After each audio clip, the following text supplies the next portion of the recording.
Si eres emprendedor, te va a encantar lo que estoy a punto de contarte, porque si algo tienen en común la mayoría de los emprendedores son los quebraderos de cabeza que vienen con la gestión financiera de sus proyectos. Por eso, me hace especial ilusión presentarte a Lean Finance, el patrocinador del capítulo de hoy. Lean Finance es una consultora financiera especializada en ayudar a pymes tecnológicas y startups, principalmente en early stage y growth, a mejorar en todo lo relativo a sus procesos financieros. Su forma de trabajar es la de considerarse parte de tu equipo desde el minuto 1 y por eso siempre están disponibles para ofrecerte recomendaciones en tiempo real sin esperar a informes de tu asesoría. Así que si las finanzas de tu empresa son importantes para ti, que seguro que lo son, y si quieres hacerte la vida más fácil, contáctales para una primera llamada en su web leanfinance.es o a través de info@leanfinance.es. No solo surgió la oportunidad de venderse la misma, sino que otras dos grandes compañías del sector del software de contabilidad, pues las otras dos más grandes del mundo, en la misma semana se pusieron de acuerdo para todos escribirnos y decirnos que no la querían comprar. ¿Verdad? Entonces nosotros nos encontramos que apenas 2 meses después de cerrar las series B, en una misma semana se nos han alineado 3 de las empresas más grandes del mundo de nuestra industria, inbound, ¿no? Han venido ellos y que quieren comprar la empresa.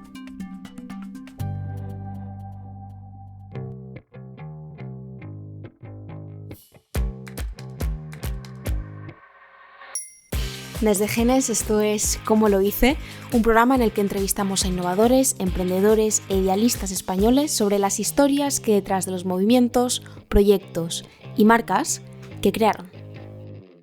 Soy Paula Fernández y en el episodio de hoy te contamos cómo Javi Fondevila creó junto a Bernat Ripoll Holded, el software inteligente de gestión para pymes que ya usan más de 80.000 empresas en nuestro país.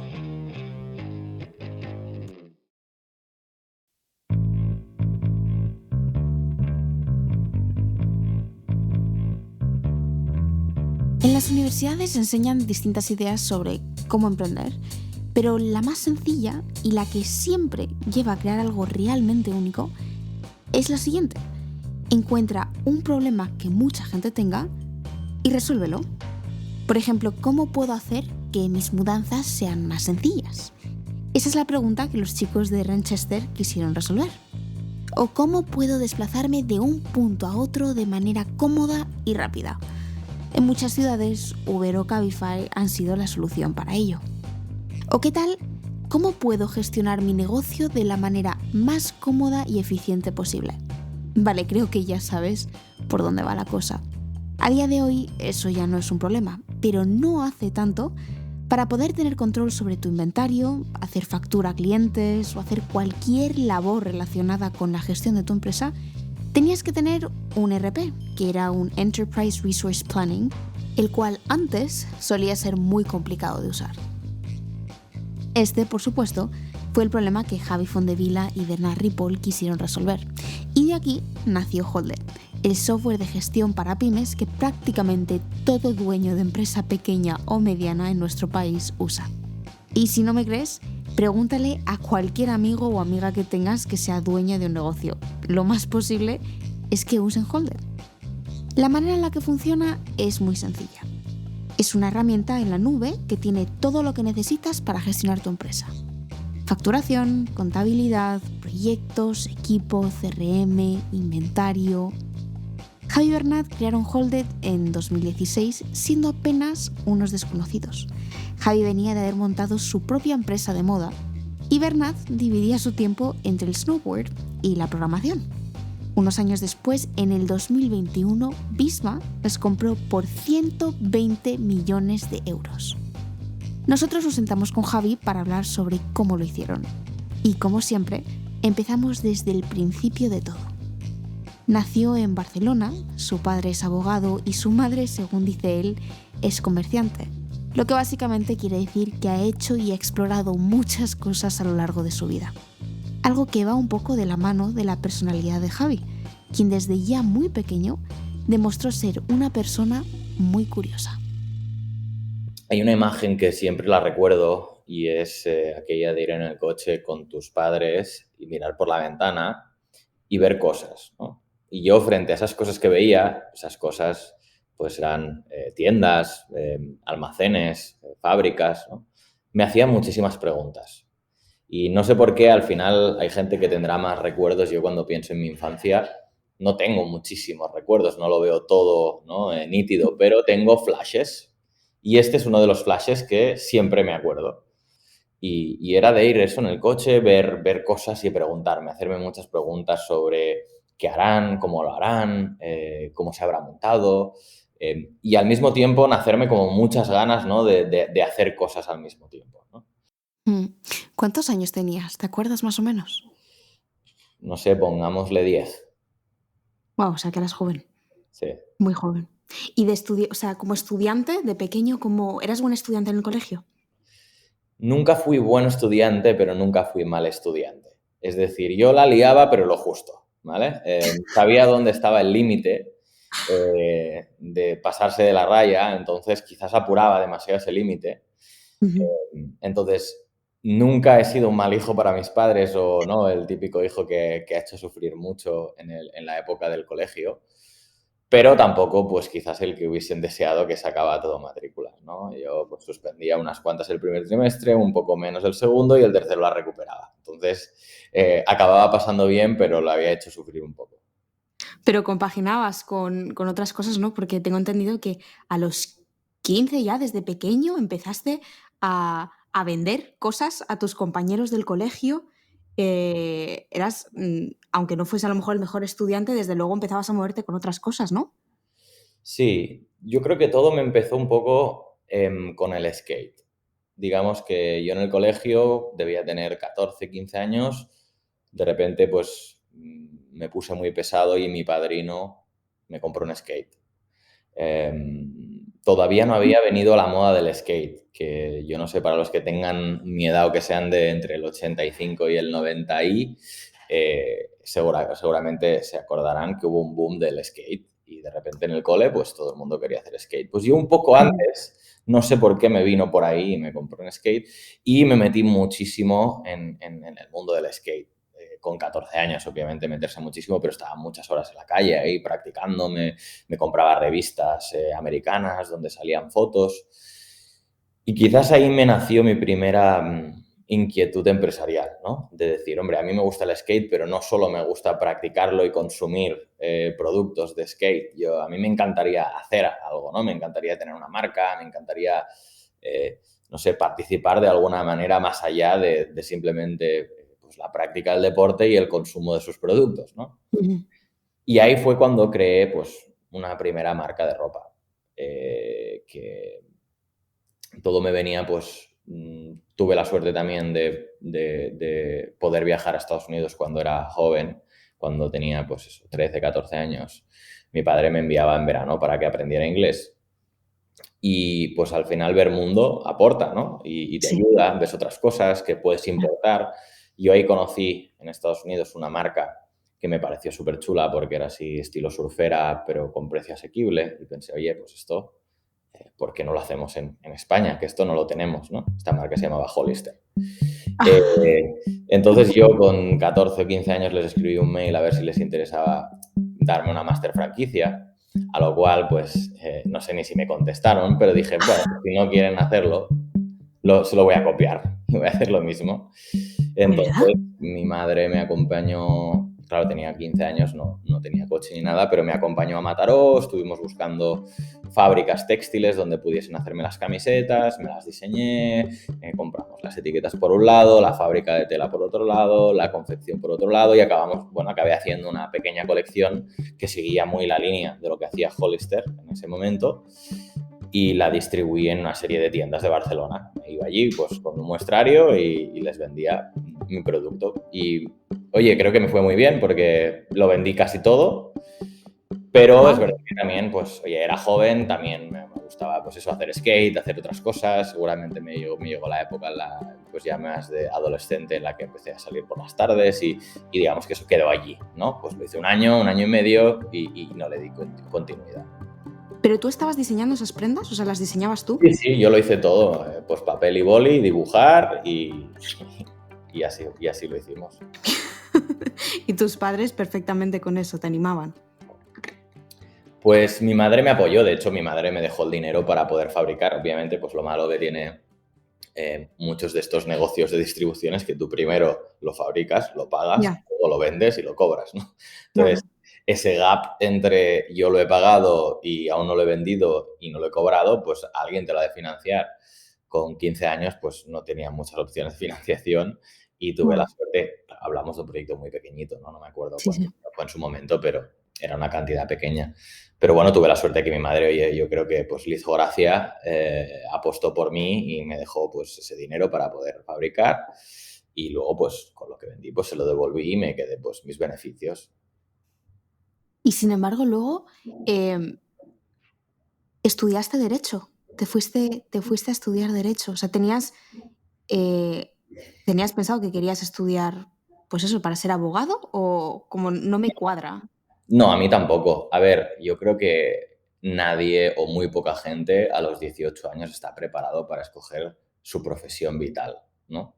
Ya. De hecho, te llega esa decisión un poco de repente y sin haberla meditado mucho y no estás preparado para tomarla, ¿no? Yo en mi caso, pues tenía un mix de habilidades. Por un lado, me consideraba una persona muy creativa, ¿no? Había diseñado una colección de moda, me gustaba el diseño, me gustaba la creatividad.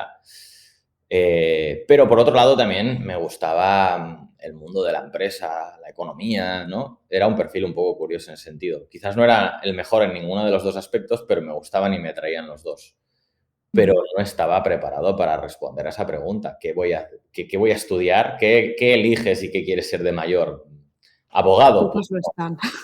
pero oye, mi padre era abogado, es una carrera que tiene muchas salidas y al final pensé, mira, haciendo esto mucho no me voy a equivocar, ¿no? ¿Tengo claro qué es la profesión de mi vida? Ni muchísimo menos, pero tampoco tengo otra vocación muy clara como ser médico o como otras profesiones que son probablemente más vocacionales, de manera que hice pues, una calibración de riesgos y oportunidades y elegí la que consideraba que pues, me encajaba mejor en mi situación. O sea, no tenías nada en mente para cuando te graduases. No, no. Oye, las decisiones eran a corto plazo. De momento de elegir una carrera, pues, oye, Vale. elijo derecho. Y ya veremos, ¿no? ¿Qué nos depara el futuro? Sí, sí. Vale, o sea que te metiste en Derecho y tengo entendido que, bueno, efectivamente de pequeño te gustaba el skate y durante la universidad luego te empezaste a enfocar mucho en el esquí, concretamente en el freestyle, que luego fue muy importante en tu vida, pero que nunca antes habías hecho. O sea, la gente cuando empieza a esquiar generalmente empieza cuando son pequeños y tú, sin embargo, empezaste pues con la universidad. ¿Cómo empezaste? ¿Por qué empezaste? Exacto, pues mira, yo entonces empecé la universidad, en la Universidad Pompeu Fabra, empecé la doble licenciatura de Derecho y ADE. O sea, de hecho cogí las dos, no solo cogí Derecho. En ese momento estaba muy motivado, me duró poco. Em, Y justo yo creo que fue sobre el primer año de carrera que yo, a raíz del skate, pues había hecho algún día snowboard, ¿no? Pues alguna vez me acuerdo de un autocar que salía de Sant Cugat y subía a La Molina y yo pues le pedí a mi padre que me llevase a Sant Cugat para coger este autocar y me iba solo a hacer snowboard algún día, ¿no? Wow. Pero en primero de carrera, no es que yo fuera mucho a la nieve, pero en primero de carrera dio la casualidad que casi todos mis amigos no hacían snowboard, sino que hacían esquí. Y en ese momento se puso de moda el esquí freestyle. Ya no solo bajar pistas, sino empezar a saltar, ¿no? Empezaban a hacer snowparks. Fue como el boom ese que yo hablaba del skate que vivía a los 14. A los Ujú, 18 empezó como un boom alrededor del esquí de freestyle. Al menos en mi network o ¿no? En mi burbuja de vida de Barcelona. ujú. Y al final, pues como todo, ¿no? Si todos tus amigos, de repente el plan es ir a esquiar, pues mira, yo no había esquiado en mi vida, dije, me voy a tener que poner unos esquís y aprenderlo, ¿no? Hasta el punto en el que me gustó tanto el deporte, pero un poco todo, ¿no? La nieve, la montaña, la naturaleza, el plan en general, Sí. que me volqué de lleno. También siempre he sido un poco obsesivo y cuando me metía en algo, pues no pasaba de 0 a 100 muy rápido. Ujú. Me pasó lo mismo. Entonces, en primero de carrera, oye, me puse unos esquís y pasé de esquiar pues 2 días al año a esquiar 100 o 150 días al año, ¿no? Pero tú seguías estudiando en ese momento porque eso ya suena pues prácticamente profesional. No era profesional porque no podía vivir de ello, pero bueno, conseguí algunos patrocinadores que me regalaban el material, me facilitaban, digamos, poder dedicarle muchas horas a eso.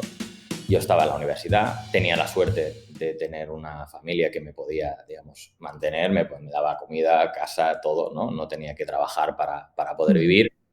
Y entonces tenía esa flexibilidad, iba a una universidad pública, no iba mucho. Y el mundo de la nieve me dio oportunidades también para ganar dinero. Empecé pues con un amigo que trajo Monster Energy aquí a España, pues empecé a ayudarle y empezamos a revender Monster Energy en supermercados y bueno, iba sacando cositas para ganar dinero y poder pues pagarme viajes.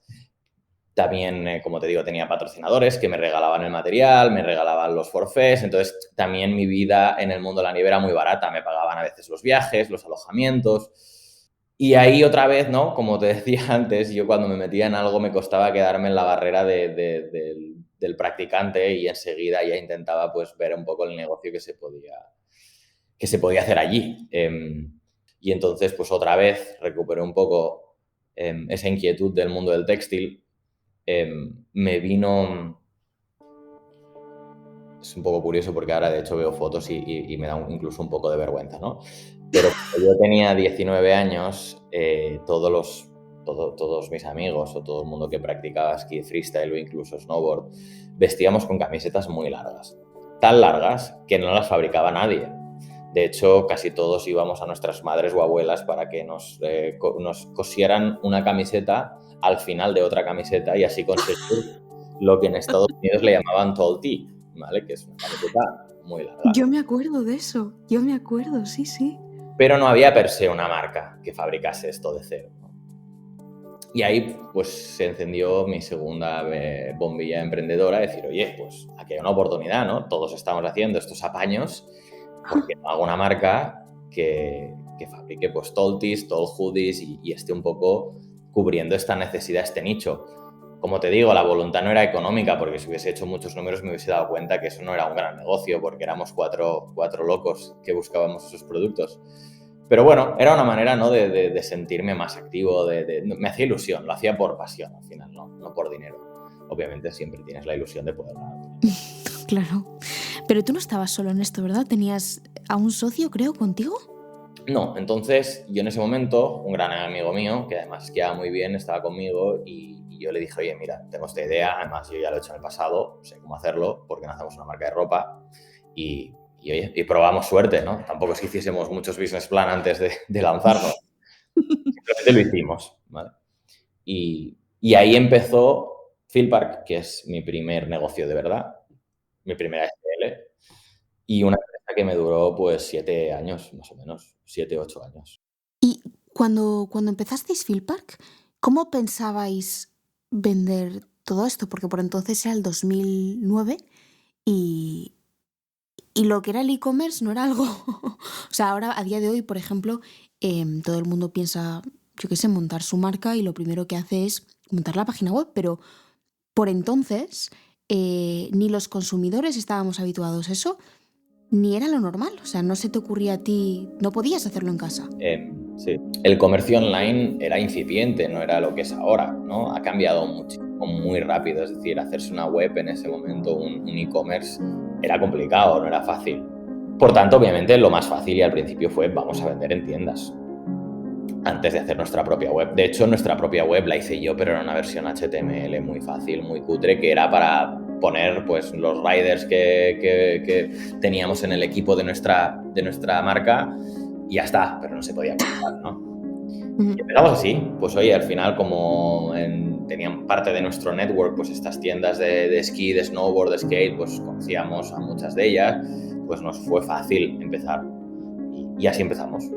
¿Y solamente vendíais las camisetas? Camisetas y sudaderas. Y luego ya nos lanzamos a hacer pues,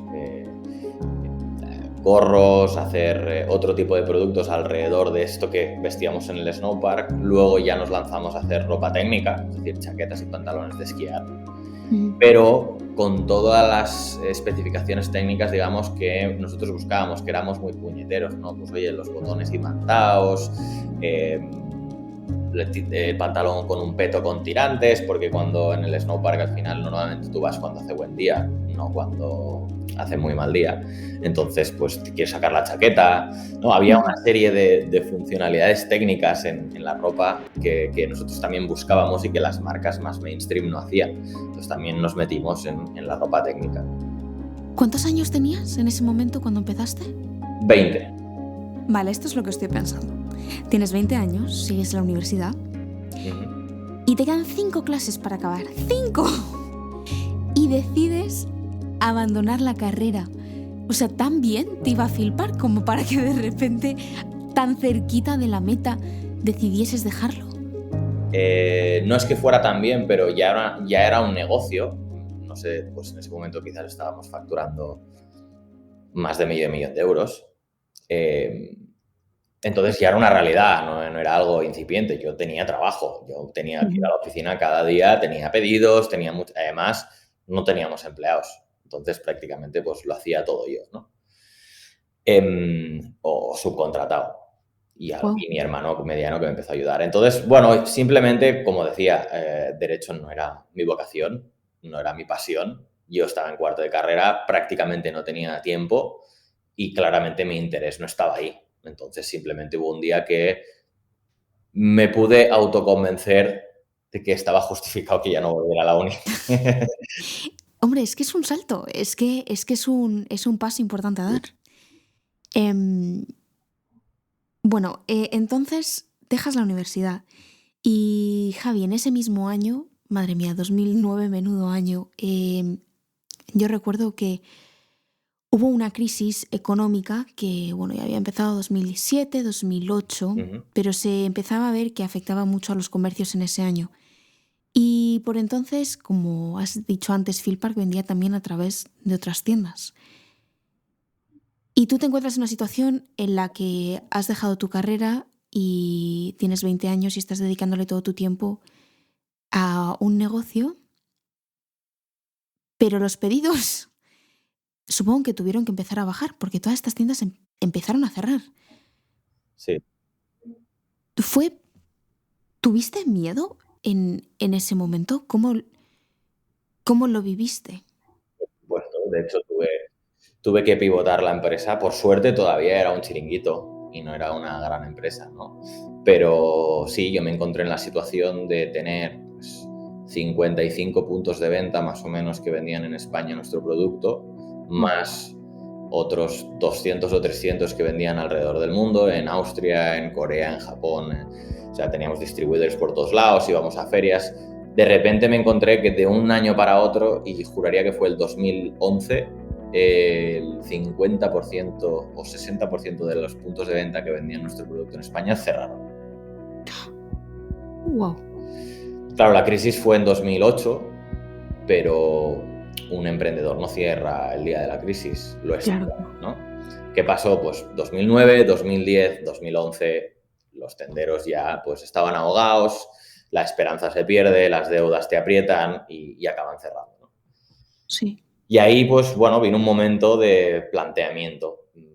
Como te digo, por suerte no habíamos construido una empresa per se, es decir, éramos yo y mi socio. Mi socio estaba en la universidad y yo estaba full time. No teníamos una estructura de gastos muy importante. De hecho, nosotros, no sé, yo me puse un salario de 300 euros al mes. No es que... Y eso dio mucha facilidad a pivotar, porque en realidad pues no teníamos que despedir gente ni una estructura de costes. Tenemos una pequeña oficina. Y además, pues yo ahí me peleé con mi socio.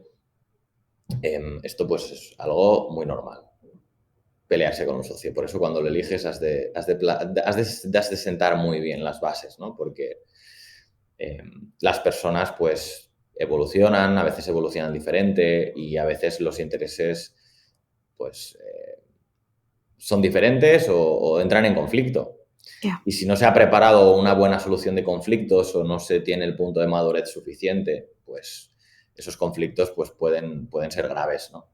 Sí. Y por suerte en ese momento, vuelvo a decir, éramos un chiringuito, entonces pues oye, el conflicto tampoco fue muy grande, Pero el output de la situación fue que pues yo me quedé con la empresa lo que teníamos en ese momento, y me encontré en una situación en la que tenía que pivotarlo, porque lo que estábamos haciendo no tenía mucho sentido. Todo el mundo, pues yo de un año para otro había perdido fácilmente el 60 al 70% de las ventas. Y ahí pues fue el momento de plantearse, oye, ¿qué hago? Y volví a la idea inicial. Yo, mira, el primer día que hablé contigo te dije, mi vida siempre ha sido estirar de un hilo, porque ese hilo lleva conectado desde que tengo memoria. Y volví a conectar con el hilo del principio. Yo cuando monté la primera marca era inspirada en Hollister. Y dije, ¿por qué no vuelvo a esa idea? Si yo al final siempre he querido montar un modelo de ropa surfera, skater, free skier, todo más o menos convergía en un mismo estilo. Quería montar este modelo de negocio donde se vendiera en la tienda propia, donde tuviese un precio competitivo, donde no un poco aplicar el modelo fast fashion, que en ese momento todavía no estaba tan canibalizado o se veía tan mal, a nuestra industria. Dije, pues oye, lo recupero. Total, que le pido al propietario de la oficina en la que yo tenía, le cuento la situación, digo, mira, tengo que pivotar, tengo que buscar algo, aquí abajo hay un local que es tuyo también, que está cerrado. Aquí no pasa nadie, es decir, este local no tiene muchos novios. Yo te propongo una cosa, si a mí me lo dejas, yo lo arreglo, me monto una tienda y si en 6 meses me va bien, te empiezo a pagar un alquiler. Me dijo, venga, va, pues, ¿por qué no? Así que monté mi primera tienda allí. Y, bueno, no voy a decir que fue un gran éxito, pero como mínimo no fue un fracaso, ¿no? También es verdad, pues, que estaba mi madre, estaba trabajando en la tienda, es decir, era todo... O sea, tu madre estaba trabajando para ti. Mi madre estaba trabajando de dependiente en la tienda, sí, atendiendo. Y yo estaba en la oficina y me decía, Javi, bájame 2 de esta, que se me han acabado. Y yo pues le bajaba la ropa.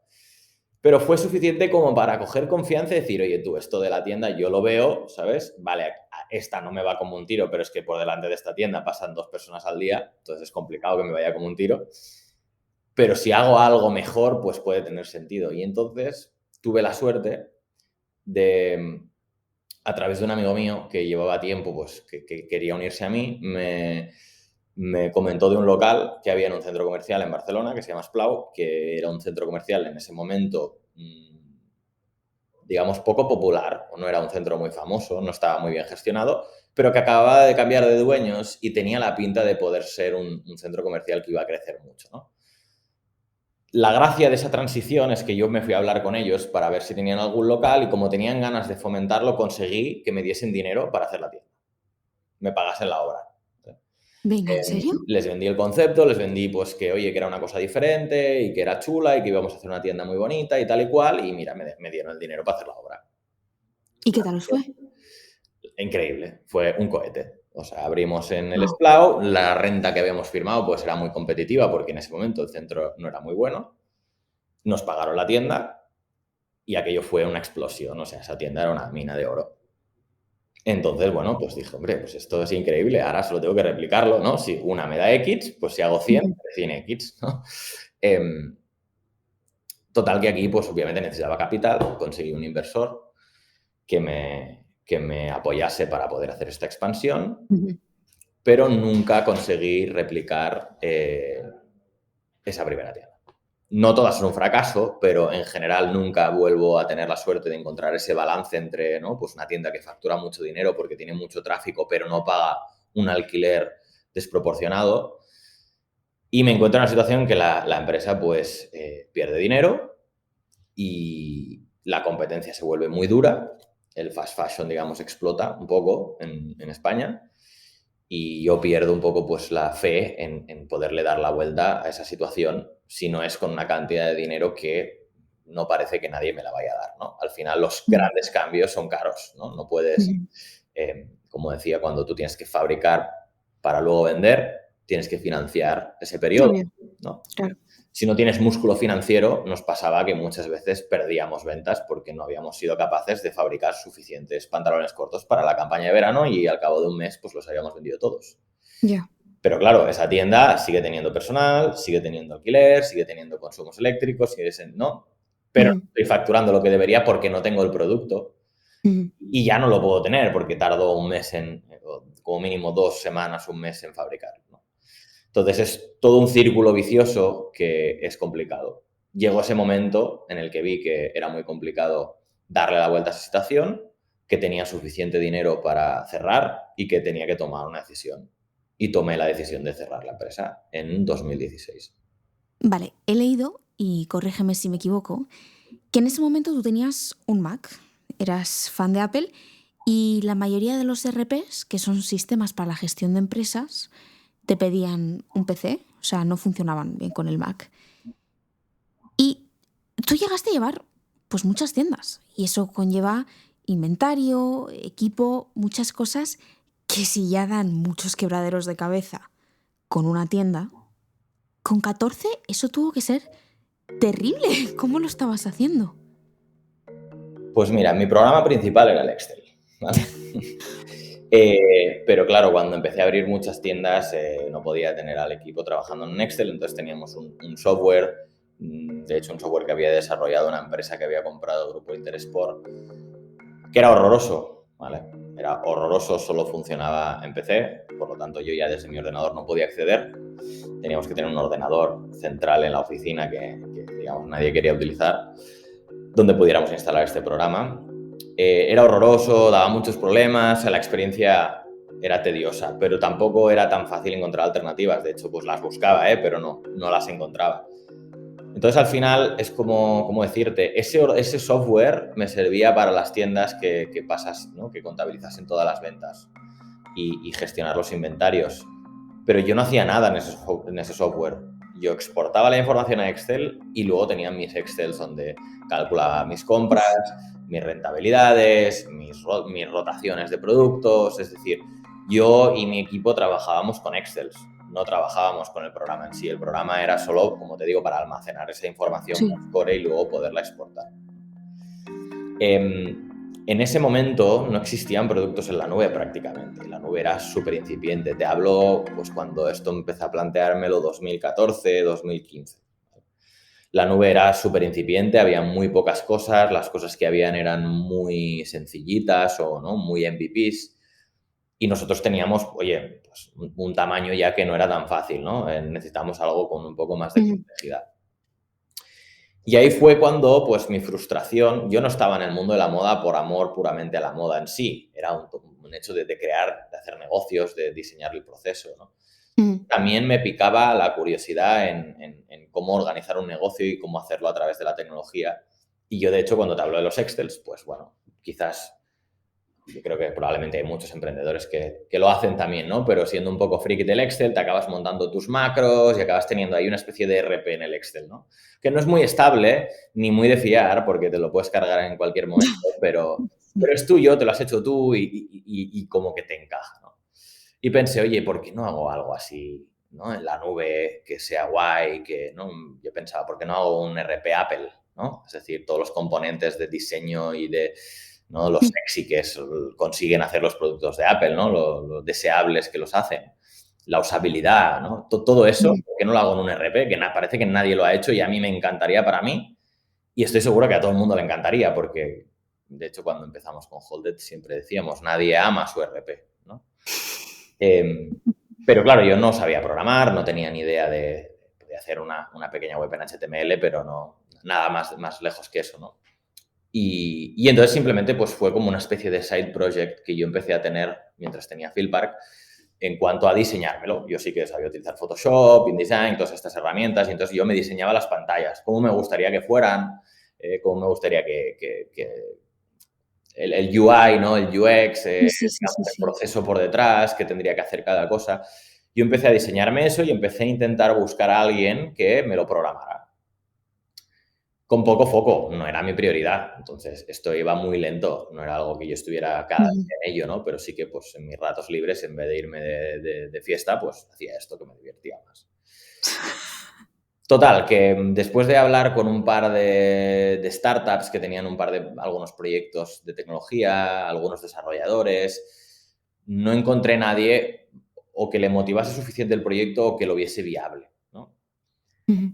no tiré la toalla. Yo seguía, pues oye, poco a poco avanzando, diseñándolo, buscando. Y un día, y vuelvo a lo del hilo, de repente, pues en mi muro de Facebook, Instagram todavía era incipiente, esto creo que fue en 2015-2016, Sí. en mi muro de Facebook, que aún utilizábamos Facebook, los menores de 40, Bernat Ripoll colgó Holded, un software para hacer facturas.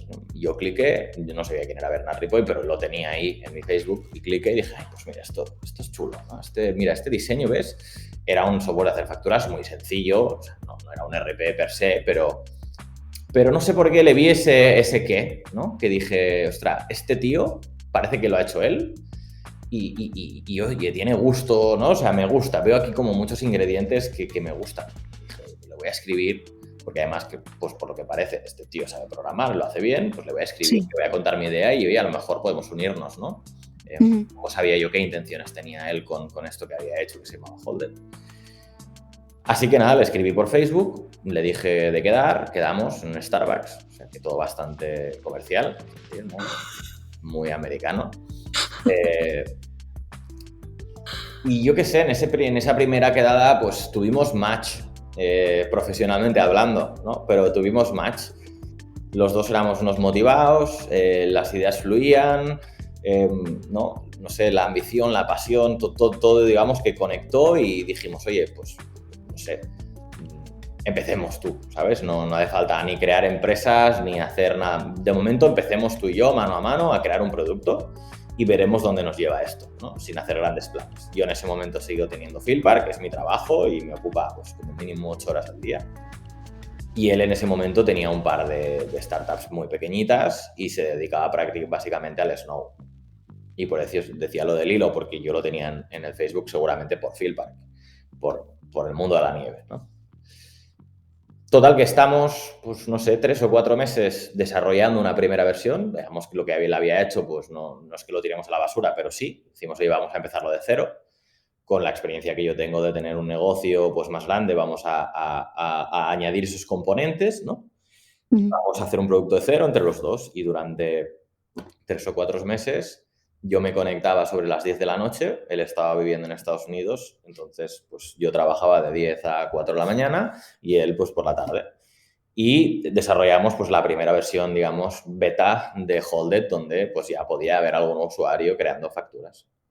O sea que Bernard y tú nos conocéis de nada, no os habíais visto nunca antes. Sí, totalmente. Pero, ¿y decidiste en ese momento que queríais trabajar juntos? O sea, es una decisión seria y no sabíais cómo ibais a trabajar juntos. ¿No os precipitasteis un poco? Sobre todo sabiendo que tú antes ya habías tenido problemas con otros socios. Precisamente por eso lo que decidimos cuando quedamos el primer día fue, oye, no vamos a hacer grandes planes por ahora, vamos a hacer esto juntos y a ver cómo nos llevamos, ¿no? Vamos a crear este producto juntos, vamos a invertir estas horas y, oye, si sale mal, habremos invertido nuestras horas, pero ya está, ¿no? Y a partir de aquí vemos. Pasamos muchas horas juntos. Yo te digo que casi cada día, pues de las 10 de la noche a las 4 de la mañana, día sí, día también, ¿no? Yo luego trabajo durante el día, o sea, yo me pego 3 o 4 meses bastante duros. Pero ahí, pues obviamente, pues nos conocimos mucho, nos peleamos mucho, desarrollamos, yo creo, una relación muy buena en la cual nos decíamos cualquier cosa que nos pasase por la cabeza, no nos callábamos ni media, y eso nos hacía pelearnos mucho, pero al mismo tiempo nos permitió construir unas bases de la relación profesional y personal muy sólidas, porque habíamos acostumbrado el uno al otro a no callarnos nada. Y cuando te callas las cosas, tú vas llenando la mochila de piedras y un día explotas, ¿no? Si tú la vacías cada día, Sí. nunca explotas, ¿no? Y yo creo que fue una de las grandes cosas que conseguimos hacer entre él y yo fue decirnos todo lo que pensábamos, aunque fuera un momento que no te apetece discutir, pero da igual, pues lo decíamos, ¿no? Y discutíamos si hacía falta. Bernard era muy bueno en el Snow, pero él también era muy bueno en programación. Correcto. Así que, como es normal, él se encargaba de eso. ¿Y tú qué era lo que hacías? ¿Dirías que eras más la visión estratégica del proyecto? Pues yo diseñaba el producto, desde la perspectiva de lo que tú ves, pero también de cómo tiene que ser, ¿no? Pues cuando haces una funcionalidad tienes que definirla, ¿no? Vale, vamos a hacer contabilidad. Bueno, ¿pero qué es la contabilidad? Pues mira, tiene que haber un cuadro de cuentas y en este cuadro de cuentas se tiene que poder crear una subcuenta, ¿no? Y cuando tú creas una factura tienes que poder definir todo esto, ¿no? Era pues Sí. la parte en la que yo contribuía. Javi, vosotros empezasteis a crecer bastante rápido. ¿Tú te acuerdas de quién fue tu primer cliente? Me acuerdo de los primeros, pero no del primero, si te soy sincero. Me acuerdo, sí, pues sí, me acuerdo, por ejemplo, de una empresa de Andalucía que hace vino dulce, que se llamaba Ximénez Espinola, que, pues oye, el propietario o el director tenía mi teléfono, me llamaba constantemente, hablábamos del tema. Luego otra empresa que hacía, pues, aceros metálicos de Madrid, que, pues, me acuerdo que era una señora que no era tan joven, ¿no? No sabía yo, no, esto es producto en la nube, está enfocado por... No, pues era una señora que debía estar, pues, en la edad de prejubilarse casi, y le encantaba lo que hacíamos y también me llamaba todo el día, ¿no? Claro, en ese momento hacíamos cosas que no escalaban Ya. al principio es muy importante hacer cosas que no escalan para sentar las bases, ¿no? Entonces, ¿escala que estemos hablando con clientes todo el día, escuchando lo que opinan o no y implementando en el producto? No. ¿Es necesario en el principio? Mucho. Pero ¿y cómo estabais financiando esto? ¿Estabais tirando vuestros ahorros? No. Primero, no lo teníamos. Y segundo, no lo necesitábamos. Es decir, nosotros necesitábamos nuestro tiempo, no nuestro dinero. Porque Vale. fuimos capaces de crear el producto. O sea, sí, perdona, tuvimos que comprar un dominio, tuvimos que pagar un hosting, pero estamos hablando de una inversión por debajo de los 1.000 euros. ¿Vale? Es decir, con poco dinero nosotros podíamos tener el producto en el mercado y empezar a comercializarlo. ¿Cuál era el reto? Que nosotros estábamos creando un producto enfocado a pequeños negocios que, por contra, pues te pagan una pequeña cuota. No puedes poner, Ujú. ¿no?, un precio muy elevado al producto. ¿Qué significa? Que para tú poder contratar a un empleado con su seguridad social, ¿no?, todos los costes asociados, no solo el Sí, salario, necesitas muchos pequeños negocios que te hayan comprado una suscripción, ¿no? ya. Y eso, pues aunque nos pusiésemos los dos a vender, hubiese llevado demasiado tiempo, no tenía sentido. Por lo tanto, una vez creado el producto, una vez validado con esos primeros usuarios que lo que habíamos hecho tenía sentido, les gustaba y que lo podíamos escalar, la manera que teníamos de escalarlo a una velocidad consistente era a través de buscar canales escalables, que en nuestro caso pues era publicidad online. Gente, pues oye, ponemos dinero, hacemos anuncios, estos anuncios pues, los ve la gente, clica en ello, va a la web, se crea una cuenta y acaba pagando. Y la Vale. intervención personal o humana es lo más baja posible porque con la cuota que estamos vendiendo no nos permite Ujú. dedicarle muchas horas, ¿no?, a un usuario que, Ujú. que viene a nuestra plataforma. Especialmente en ese momento donde obviamente pues, los precios eran incluso un poco más bajos que ahora, ¿no? Porque cuando empiezas siempre te da miedo poner el precio. Muchas veces, de hecho, yo creo que un error muy típico de emprendedor y de emprendedor primerizo es que le pone el precio más bajo del que debería a los productos que vende. Ujú. Supongo que también en ese momento, en el momento en el que veis que las cosas empiezan un poco, que pueden arrancar, decidís que es momento de buscar financiación. Sí, entonces, bueno, nosotros estamos 3 o 4 meses y cuando ya tenemos la primera versión del producto, empezamos a tener algún usuario, yo le dije, oye, vamos a conseguir financiación porque eh, esto es un proyecto de tecnología, está empezando a explotar esto de la tecnología, pues que eso te hablo del 2016, mm, vamos a conseguir dinero sin problema, ¿no? Yo he conseguido dinero para una empresa de retail de moda, que es lo menos fashionable del mundo, valga la redundancia. En una empresa de tecnología, vamos, va a estar tirado. Entonces, salimos al mercado a buscar dinero, empezamos a hablar con inversores, nadie nos quiere dar ni un duro, todo el mundo se cree que estamos locos, que qué estamos haciendo con un programa de contabilidad, que esto, ¿no? Que poco sexy, esto ya existe, esto no os vais a comer, no vais a hacer nada en este sector, ¿no? Ya. Y acabamos bajando nuestras expectativas muchísimo, ¿vale? Hasta que conseguimos cerrar, pues digamos, la primera ronda con una serie de inversores, business angels que se conocen, que entendían la tecnología. Es decir, pues dimos con el grupo de personas adecuado, que habían hecho dinero con empresas de tecnología y pues estaban dispuestos a arriesgar en una empresa de tecnología. ¿Cuánto dinero estabais pidiendo al principio? Pues mira, al principio yo le dije, Bernat, vamos a conseguir 2 millones para empezar, ¿vale? No te preocupes. 2 millones. Esto va a ser fácil. Cuando nadie nos lo daba, empezamos a pedir 50.000. Oye, no sé, vamos a empezar, ¿no? En ese momento, orgánicamente, Bernat ya había dejado lo suyo. No fue un día para otro lo decido, simplemente orgánicamente cada vez no hay más lío, reuniones, no sé qué, y te encuentras que hace un mes que ya no puedes hacer lo que hacías antes. Uh-huh. Y yo, digamos, todavía estoy en proceso de esa toma de decisión de cerrar la otra empresa, ¿vale? Todavía no está del todo... Es como que interiormente está decidido, pero todavía no está externalizado, ¿no? Vale. Y conseguimos una primera ronda de 240.000 euros. Wow, ok. O sea, qué bien. ¿Con cuántos Business Angels crees que llegasteis a hablar más o menos hasta que conseguisteis alcanzar ese número? Pues debíamos hablar, no sé, con 20, que nos dijeron que no, hasta que entramos en el campus de Seed Rocket, que es una aceleradora de Barcelona, y digamos que conseguimos ponernos delante de la audiencia adecuada, que es otra cosa muy importante, ¿no? En ese momento, el mundo de la tecnología en España era muy incipiente, prácticamente no había noticias en prensa sobre startups, ni rondas, ni había mucho inversor profesional de la tecnología, ¿vale? Habían, pero muchísimos menos que hoy. Esto ha crecido de una manera exponencial. Entonces, cuando tú vas a un inversor tradicional, ya sea un family office o una persona adinerada que no está relacionada con el mundo de la tecnología,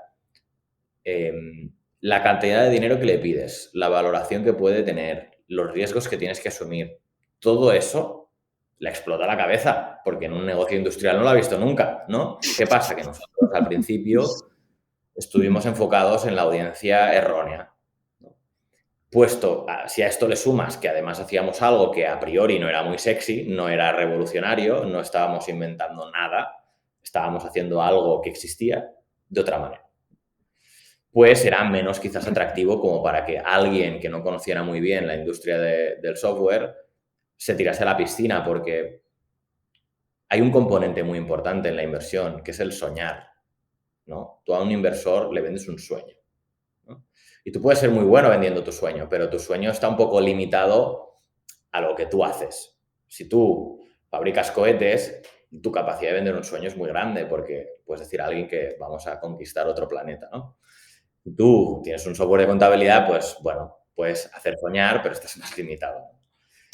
Fue ponernos delante de la audiencia adecuada y entendernos mucho más rápido, ¿no? Hablar con gente que entendían lo que queríamos hacer, le podían ver sus riesgos y sus pegas, ¿no? Pero bueno, estaban más cerca de entender nuestra propuesta. Antes mencionabas que os apuntasteis al campus de Seed Rocket y, bueno, no has mencionado que vosotros acabasteis segundos. Claro, en ese momento ya estabais buscando financiación y el día que os dan el premio, ese segundo premio, ¿recuerdas cómo te sentiste? O sea, supongo que tuvo que daros al menos esperanza, ¿no? Esperanza de que, oye, las cosas pueden salir.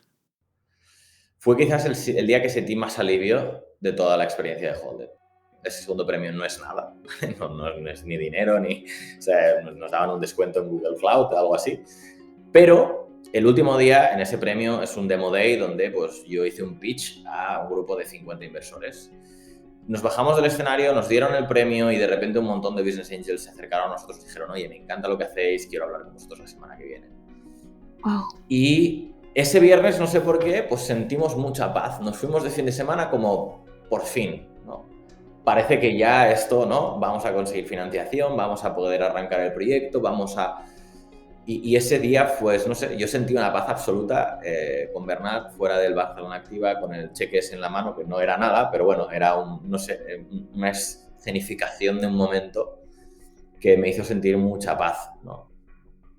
Javi, después de tanta gente diciéndote que no, una tras otra vez, ¿en algún momento os planteasteis abandonar?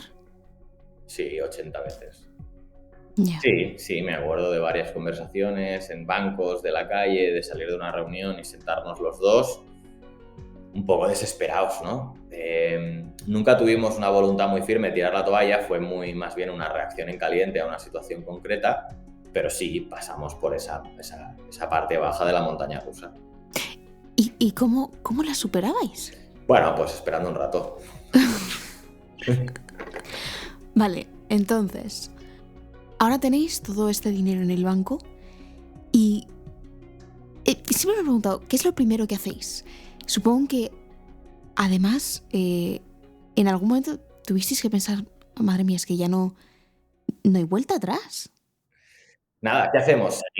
Seguir. O sea, al final en ese momento entramos en el coworking de Seed Rocket porque era parte del premio este que habíamos ganado en el campus. Y nos ponemos a trabajar, contratamos la primera persona, contratamos la segunda, seguimos mejorando el producto, empezamos a mirar cómo captar clientes y empezamos a hacer rodar, ¿no? esa maquinaria. Al final, como te decía antes, tú cuando tienes una idea y empiezas a crear un producto o una empresa, tienes una lista de ideas o de proyectos que quieres hacer. Esa lista es infinita, entonces... Pero bueno, llenamos ese to-do list con un montón de cosas. La gran mayoría, sobre todo al principio, son innecesarias y absurdas, pero ahí te lleva a aprender y seguir estirando del hilo. Y nuestro día a día, pues sí, claro, es detrás de un ordenador, día y noche. Sientes la presión debajo de la nuca, ¿no? Quieres entregar, quieres demostrar, ¿no? que han elegido bien, quieres llegar a la siguiente meta. Tienes 1.000 millones de cosas que puedes hacer y cometes el error de querer hacer demasiadas y, digamos, ponerle poco foco en la priorización de todas esas cosas que puedes hacer, ¿no? Otro de los errores típicos de emprender o del primerizo, aunque fuera mi segunda, era un modelo muy diferente, ¿no? Pero querer hacer demasiado y no querer hacer lo adecuado. Pero oye, todo te lleva a donde estás, ¿no? Y fue muy intenso, pero al mismo tiempo muy divertido.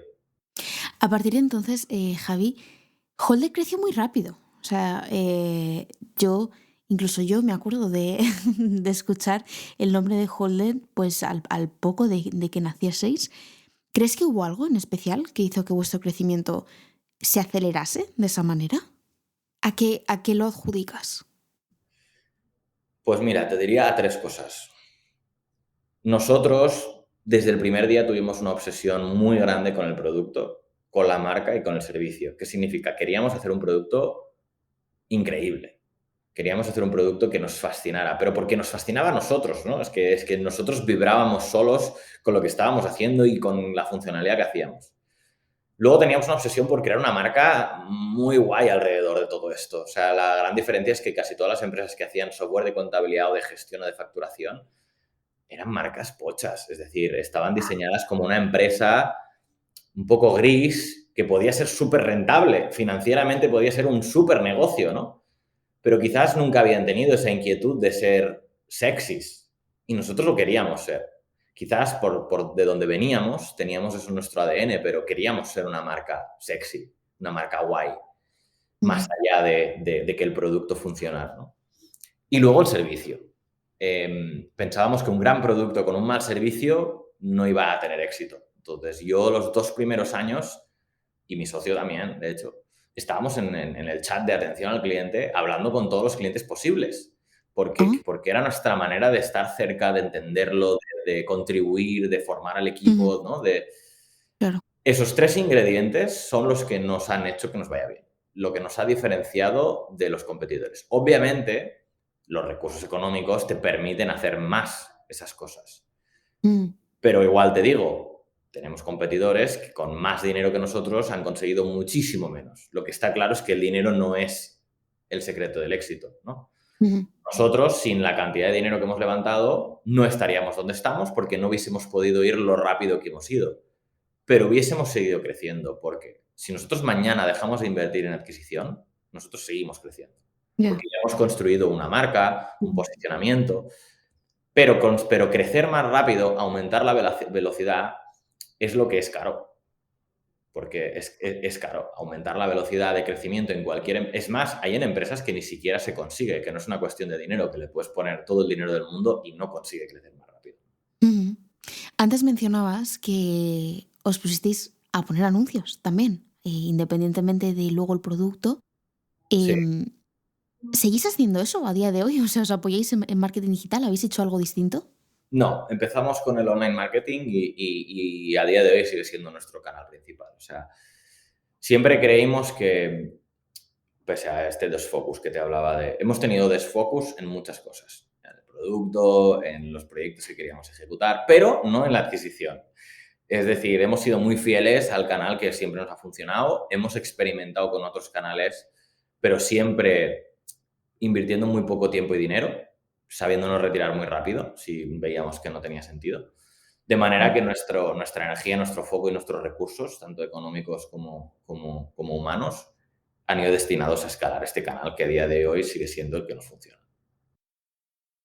Javi, aquí hay una cosa que en el programa ya hemos hablado bastante con otros emprendedores y es el tema del equipo, porque sobre todo cuando estamos hablando de empresas pues como Holded que crecen muy rápido, nadie nos enseña nunca a ser líderes, ¿no? Y uno de los problemas muchas veces que muchas empresas se encuentran viene de dentro y es el cómo manejar un equipo. ¿Dirías que para ti, tanto para Bernard como para ti, fue complicado? Mira, yo creo que el equipo, igual que las personas, son capaces de sacar lo mejor y lo peor de ti. Es la naturaleza y contra antes se acepta y antes te pones a trabajar en ello mejor, ¿no? Por eso es muy importante invertir muchas horas en ello, porque es muy difícil fichar, atraer talento, pero que encaje en tu cultura, que te entiendas, ¿no? Que esa persona pues al mismo tiempo se sienta bien, o sea, que todo funcione es súper complicado. Y muchas veces pasas por momentos de desesperación, porque, te digo, las personas pues son las capaces, yo al menos en mi vivencia personal y con el 100% de los founders que yo he hablado, no importa si tienen 10 empleados o 5.000, el equipo es el que te ha creado mayores alegrías e ilusiones y mayores decepciones Ya. y momentos de tristeza. Pero este es el juego, entonces lo que hay que intentar es poner aquellos ingredientes que te permiten, primero, maximizar el éxito en esta estrategia de recursos humanos y segundo, como fundador, que creo que es diferente ser un fundador que un manager, porque sin querer te lo llevas mucho más a lo emocional, aprender a desemocionalizar esas cosas, ¿no? Aprender a gestionarlas de una manera diferente para que no hagan mella en tus emociones y en tu salud. Nosotros, yo creo que cualquier fundador, y yo hablo con muchos porque al final estamos conectados y disfrutamos pues intercambiando ideas, ¿no? Disfruta muchísimo delegando cuando hace clic con la persona adecuada, ¿no? Lo que pasa es que ese clic es muy difícil. Es muy difícil por las dos partes, ¿no? A veces el fundador no está preparado, a veces no sabe explicarse, a veces no lo hace bien, a veces no es la persona adecuada, ¿no?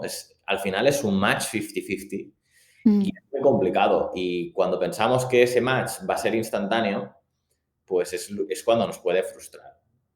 En nuestro caso, yo creo que, bueno, ¿fue difícil delegar? No, fue pues poco a poco. Y bueno, viendo dónde estamos, yo creo que uno de los secretos o de las cosas que ha hecho que nos vaya bien en términos del equipo es definir muy bien la cultura. De decir, esto cuando éramos 10 personas a mí me lo decían mucho y pensaba, esto es bullshit, o sea, ¿qué me estás contando la cultura de empresa, que es poner cartelitos por la oficina? Esto no también lo tiene Telefónica y me vas a decir tú que la experiencia con el equipo de Telefónica es muy buena. No, estaba equivocado. En realidad es súper importante y cuesta de ver, pero lo es, ¿no? Nosotros definimos nuestra cultura cuando éramos 15 personas y me costó un poco de tiempo quizás entender que no era solo poner los cartelitos alrededor de la oficina, pero es que es verdad que las personas son muy diferentes y la cultura lo que se basa es en identificar cómo es este equipo para atraer a personas semejantes, ¿no? Y ese ejercicio es súper complicado. Ujú. Nosotros hicimos ese ejercicio y hemos sido muy fieles a ello, hasta el punto en el que yo entrevisto absolutamente a todos los candidatos que pasan por el proceso de entrevista y hago la Mm. entrevista cultural. Yo tengo que dar el ok cultural, no me meto en el aspecto técnico, pero sí si esa persona creo que encaja en la cultura de Holded o no. Y le doy la oportunidad a la persona también de entender nuestra cultura. Hago mucho hincapié en explicarla para que todo el mundo que entre aquí, como mínimo hayamos puesto ese filtro, ¿no? En el que esa persona entiende lo que se va a encontrar, entiende cómo somos, cómo trabajamos, cómo nos vemos como equipo. Y nosotros tenemos la oportunidad de ver si ya vemos algo que hombre, pues no va a funcionar, ¿no? Ujú. Pero me pregunto si pasó algo en especial para que de repente, pues, obviamente os llevó un Ujú. tiempo establecer esa cultura, pero que de repente surgiese la necesidad de establecerla, ¿no? Pues la presión del ecosistema, un poco pues los inversores, los libros, los blogs, ¿no? Es que como todo el mundo que habla de esto y tú sientes como, bueno, vale, va, tengo que hacer algo respecto a la cultura y ahora mismo no le estoy dando valor porque estoy liadísimo, tengo una to-do list enorme, hay funcionalidades que sacar, hay clientes que atender, ¿no? Esto de la cultura, ¿qué me estás contando? Pero esa presión del entorno te lleva a pararte y decir, bueno, pues hemos de hacer algo al respecto, ¿no? Vamos a hacerlo. Y en nuestro caso, pues cogimos a esas 15 personas un día, hicimos un ejercicio en la que todo el mundo, pues, escribió en un papelito, pues, valores corporativos o valores que pensaban que nos identificaban. Y fue muy curioso que al ponerlo en común nos dimos cuenta que había muchos que estaban en común y que por separado todo el mundo los había puesto. Anda, ¿y cuáles serán? Pues son excelencia, pasión, ambición, transparencia, compromiso, innovación y felicidad. Que, así dichos sueltos, y lo digo en cada entrevista, me suenan un poco bullshit. Seguramente tenemos los mismos que todos, ¿vale? Pero entonces yo aplico una analogía, una explicación de cómo nos vemos como equipo, para que entiendan de dónde viene esto, ¿vale? Yo digo, nosotros nos vemos como un equipo deportivo de élite. No nos vemos como una familia, no nos vemos como un grupo de amigos, nos vemos como un equipo deportivo de élite, donde todo el mundo entiende que un equipo necesita a los mejores jugadores y los mejores jugadores quieren jugar en los mejores equipos, ¿no? Pues es como nos vemos. Queremos que la gente venga aquí a desarrollarse profesionalmente, a darlo todo, a pasarlo bien, a mejorar, pero buscamos gente ambiciosa, que tenga ganas de ganar. Ganar en nuestro mundo es pues, que un cliente está buscando un software de contabilidad y elija el nuestro. Entonces, esta pasión, esta ambición y esta excelencia son conducidas por la pasión. No consideramos que alguien pueda querer ser Messi o Cristiano Ronaldo y no le gusta jugar a fútbol, ¿vale? Es imposible. Aquí o ganamos todos o perdemos todos, pero no existe el éxito individual, ¿no? Creemos en ese equipo transversal, por eso aplicamos la transparencia, el compromiso y la innovación. A través de la innovación intentamos que todo el mundo tenga acceso a la mayor parte de información posible e intentamos que todo el mundo se exprese, que nosotros aquí damos el feedback tal cual es. Y esto lo explico también en las entrevistas.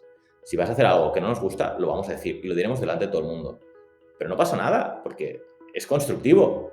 Es la manera de mejorar, es la manera. Si tenemos un jugador que no chuta bien con la izquierda, lo apartamos del equipo, le decimos, mira, podrías mejorar.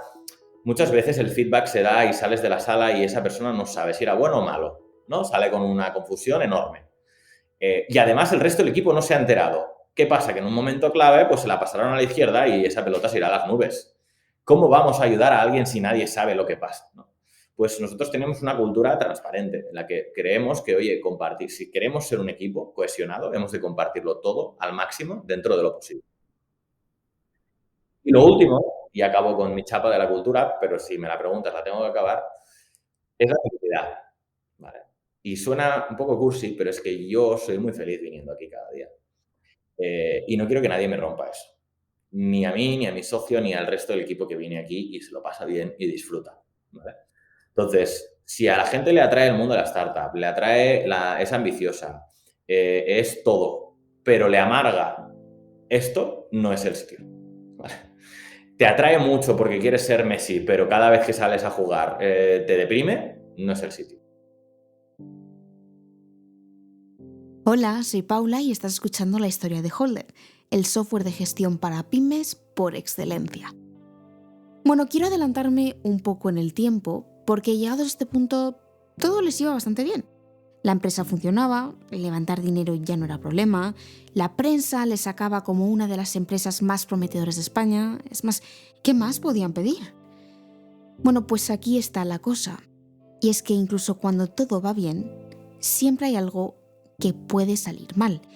Y si no, no hay más que volver al 2020. O sea, nadie se esperaba que el mundo fuese a entrar en pandemia y que millones de negocios se vieran tan afectados que tuviesen que cerrar sus puertas. Bien, os acabo de decir que todo iba estupendo para los chicos de Holded, pero cuando el COVID llegó a Europa, las cosas ya no estaban tan claras y por primera vez en unos años, tanto Bernat como Javi tuvieron un poco de miedo. Un 12 de marzo de 2020, Bernat y yo en Londres, teníamos toda la semana agendada con 2-3 reuniones al día con los mejores fondos de inversión del mundo y de repente nos le empiezan a cancelar todos. Hay una cosa que se llama COVID que parece ser que va a cerrar el mundo y decidimos salir corriendo de allí para volver a España con una incertidumbre brutal de decir cómo se ha podido liar tanto. Hace una semana, o sea, parecía que aquello estaba en Italia y no iba a salir de ahí, ¿no? Y de repente nos hemos venido para aquí y todo el mundo nos está cancelando las reuniones, todo el mundo empieza a inquietarse y hemos de salir corriendo y llegamos a Barcelona con una sensación de wow, ¿y ahora qué? ¿No? Ya. ¿Os afectó mucho la pandemia? No, la verdad que no. Pero en ese día no lo sabíamos. O sea, ese día lo que pasó es, ostras, vamos a ser capaces de levantar una ronda cuando parece que el mundo se va a la mierda. O sea, esto, ¿qué va a pasar? Claro, no teníamos miedo. ¿Nos van a cerrar todas las pymes y vamos a perder todos los clientes? O Ya. no sé, o sea, ¿qué va a pasar? ¿No? Esa incertidumbre era única en su historia. No había benchmark para compararlo. Bueno, sí, nos teníamos que remontar a pandemias, pero donde no había mucha información al respecto, ¿no? No, ya, pero es que lo que me resulta em, increíble de esta historia es que, bueno, no solo nos va mal, os va bien, nos va muy bien, porque en el 2021, ya un poquito más tarde, salen las noticias que la empresa noruega también de software Visma os compra Holded por una cantidad bastante grande, 120 millones. ¿Tenéis en mente esto de vender Holded? No estábamos vendiendo la empresa, nosotros acabábamos de levantar una ronda de financiación en diciembre, es decir, Sí. hacía relativamente poco. Esa situación, cuando tú acabas de levantar capital, no tiene ningún sentido que tú vendas la compañía porque de hecho tú tienes capital que 1 euro en la caja te lo compran por 1 euro, ¿no? Correcto. 1 euro en ventas te lo compran por más de 1 euro, ¿no? Entonces, todos los euros en la caja que estén en la caja y no en las ventas es un mal negocio. Esto de salida. Pero surgió la oportunidad. No solo surgió la oportunidad de venderse la misma, sino que otras 2 grandes compañías del sector del software de contabilidad, pues las otras 2 más grandes del mundo, en la misma semana se pusieron de acuerdo para todos escribirnos y decirnos que no la querían comprar. ¿Verdad? Entonces nosotros nos encontramos que apenas 2 meses después de cerrar las series B, en una misma semana se nos han alineado 3 de las empresas más grandes del mundo de nuestra industria, inbound, ¿no? Han venido ellos y que quieren comprar la empresa. Entonces, como mínimo te pone nervioso. Dices, mira, no es lo que queríamos, pero claro, yo no sé cuántas veces esto en la vida me va a pasar, ¿no? Porque vuelvo a lo mismo, si un día la querré vender, pero uno de estos me la tendría que querer comprar, si la quiero vender, a lo mejor no, ¿eh? El caso es que en nuestro caso, pues de algún modo sabíamos que, oye, algún día tendríamos que monetizar esta inversión para nuestros inversores.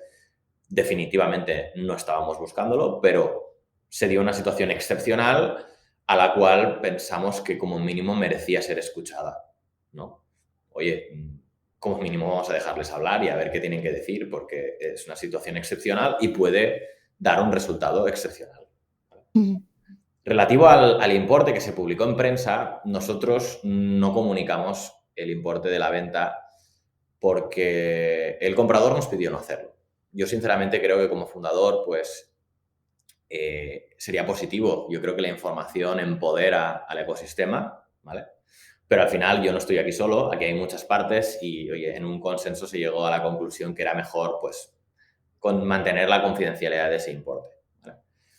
Pero el importe fue una cantidad que no podíamos rechazar y por eso finalmente decidimos tomar esa decisión, porque es muy complicado tomar esa decisión. Al final es, de algún modo, decidir que, bueno, no es que ya está, porque gran parte del, yo creo, lo atractivo de esta oferta es que nosotros continuábamos con nuestro proyecto de una forma independiente, no teníamos que integrarnos en ningún grupo, por lo tanto podíamos seguir desarrollando nuestro plan igual que antes.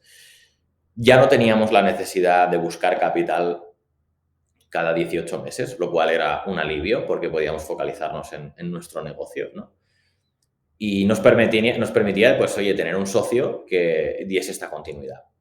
Entonces, tanto la parte económica como la parte post, como el comprador en sí, como su propuesta de valor, como su propuesta de futuro, era tan ideal que, bueno, ¿podía existir un mejor escenario en otro? Sí, pero mira, entre todos decidimos que era algo que no podíamos rechazar. Si ahora miras atrás, teniendo en cuenta todo esto, ¿cuánto de vuestro éxito y de tu éxito lo adjudicas a trabajo y cuánto lo adjudicas a suerte? Una pregunta difícil, ¿eh? 80% trabajo, 20% suerte. Porque, desde luego, si no trabajas, la suerte no va a hacer nada, ¿no? Uno muy sabio, muy creativo decía, ¿no?, que la inspiración te coja trabajando. Eh, Tú lo has de dar todo, eso es by default. Pero luego necesitas un poco de suerte para que todo eso que haces te lleve al puerto que tú deseas, ¿no? Hay Ujú. muchas circunstancias, pero sin el trabajo, obviamente, ¿no?, es imposible. Pero no todo es trabajo, porque hoy hay mucha gente, mira, yo mismo en mi primera experiencia, ¿no?, hay muchas veces que lo das todo, que trabajas duro, que no te puedes culpar de no haberlo intentado y no sale, porque es muy difícil, porque hay muchos elementos, ¿no? Entonces, no sé, yo creo que 80-20 me siento cómodo con lo que representa.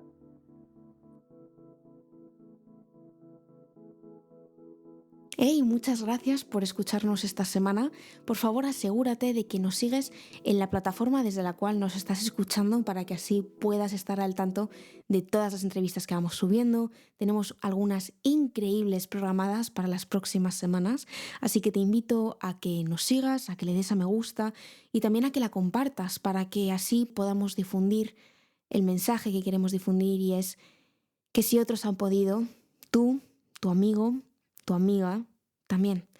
Y que consigamos desmitificar un poquito el éxito y eliminar el miedo a los obstáculos, que solo así podremos cambiar las cosas. Así que muchas gracias. Como siempre, te invito a que nos escribas a hola@gen-es.xyz, que nos digas de qué emprendedores te gustaría escuchar su historia y también que nos mandes tu feedback.